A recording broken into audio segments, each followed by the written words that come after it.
بسم اللہ الرحمن الرحیم۔ السلام علیکم۔ انفو فیکٹس کے معزز ناظرین، قسطنطنیہ پر قبضہ اور ترکی کو فتح کرنے کا منصوبہ سر ونسٹن چرچل نے بنایا تھا، جو اس وقت نیوی کا فرسٹ سی لارڈ تھا۔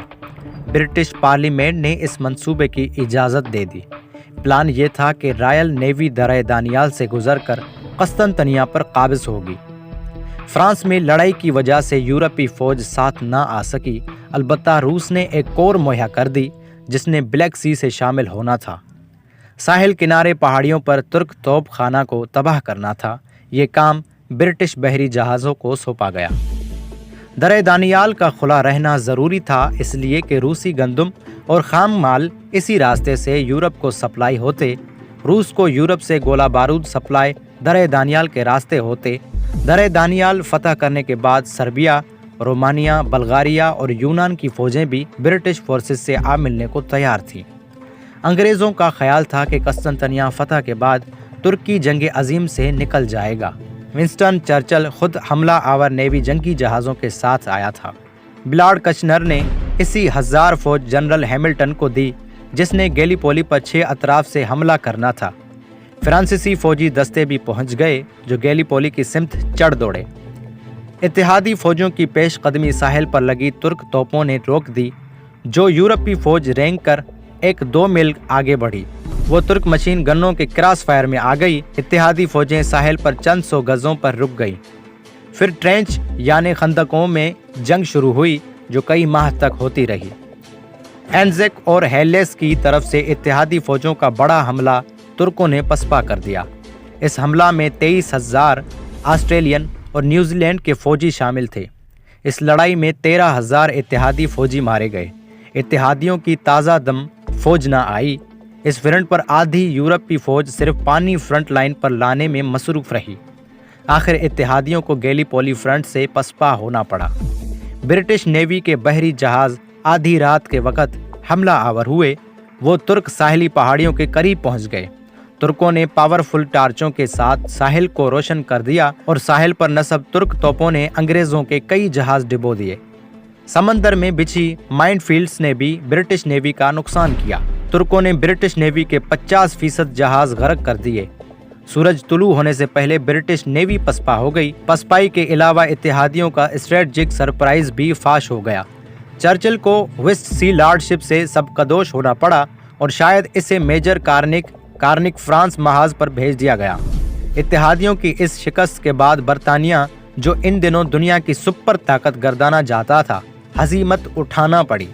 پھر حکومت برطانیہ نے ترکی فتح کرنے کے لیے نیوی آرمی فورسز تیار کی۔ نیوی جنگی جہازوں کے ذریعے بری فوجوں کو جزیرہ نما گیلیپولی اتارا گیا۔ پھر حکومت برطانیہ نے ترکی فتح کرنے کے لیے نیوی آرمی فورسز تیار کی۔ نیوی جنگی جہازوں کے ذریعے بری فوجوں کو جزیرہ نما گیلیپولی اتارا گیا۔ بحری جہازوں نے زبردست گولہ باری شروع کر دی۔ بری فوجوں نے گیلیپولی کے مغربی حصے پر قبضہ کرنا تھا۔ اس سے درہ دانیال پر قبضہ آسان ہو جاتا۔ جو ہی انگریز بری فوج گیلیپولی پر قابض ہوتی، نیوی کا درہ دانیال پر یلغار کرنا آسان ہو جاتا۔ گیلیپولی کی لڑائی میں مصطفیٰ کمال ایک ڈویژن کمان کر رہے تھے۔ وہ ڈویژن کو جنگی مشق کروا رہے تھے کہ اتحادیوں نے اینزیک کی طرف سے بھرپور حملہ کر دیا۔ راستے میں چند پسپا ہوتے فوجیوں نے بتایا کہ اس طرف سے بھاری تعداد میں حملہ آور آ رہے ہیں۔ مصطفیٰ کمال نے ڈویژن کے ساتھ اینزیک کا رخ کیا اور ہائی کمان سے بغیر اجازت لیے اتحادی فوج پر ٹوٹ پڑا۔ 2 دن 2 راتیں جنگ ہوئی۔ کشتیوں کے پشتے لگ گئے۔ مردوں کو دفنانے کے لیے چند گھنٹے سیز فائر ہوا اور مصطفیٰ کمال سارجنٹ کی وردی پہن کر دشمن کے مورچوں کو دیکھ آیا۔ ترکوں کو اتحادیوں اور روسیوں کے ساتھ کئی محاذوں پر لڑنا پڑا۔ ان جنگوں میں تقریباً 2 لاکھ ترک اور 50,000 اتحادی فوجی مارے گئے۔ یہ وہ دن تھے جب ہندوستان میں شہروں کے علاوہ دیہاتوں کی مسلمان خواتین مصطفیٰ کمال کا نام فخر سے لیتی اور ترکوں کی فتح کے لیے دعائیں مانگتی تھیں۔ H.C. آرمسٹرانگ، یورپی مورخ ایک مصنف، اپنی کتاب گرے وولف میں لکھتا ہے، ترکی میں محلات کی خواتین، دلالوں اور خواجہ سراؤں کا سلطنت میں عمل دخل تھا۔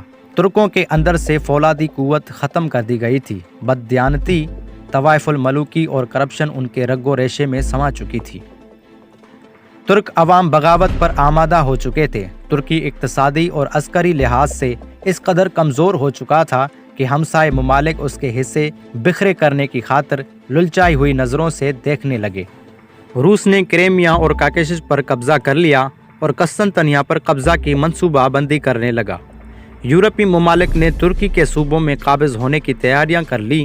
اس وقت مصطفیٰ کمال پاشا دھاڑتے ہوئے شیر کی طرح اٹھا، ترک قوم کو منظم کیا، زبردست فوج تیار کی اور دشمنوں پر زخمی چیتے کی مانند ٹوٹ پڑا۔ وہ جنگی محاذوں پر ہر اول دستوں کے ساتھ ہو کر لڑا، ترک جنرل فوج کی اگلی صفوں میں جا کر لڑتے۔ معزز ناظرین، اگر یہ ویڈیو آپ کو پسند آئی ہو تو اس ویڈیو کو لائک کرنا نہ بھولیں اور آخر میں کمنٹ باکس میں اپنی رائے سے آگاہ ضرور کریں۔ شکریہ۔